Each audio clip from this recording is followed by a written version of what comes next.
មួយធ្លាប់សុកកន្លងឥឡូវសៅមងបែកបាំងក្លៀតឆ្ងាយ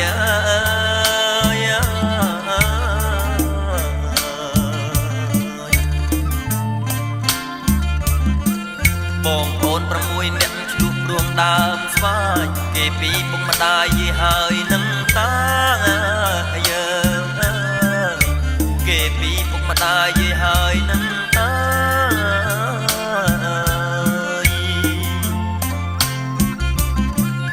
ទាំងមួយឆ្នាំងមួយខែមួយរួមគ្នាពេលមានគ្រួសារបែកបាំងគ្នាហើយ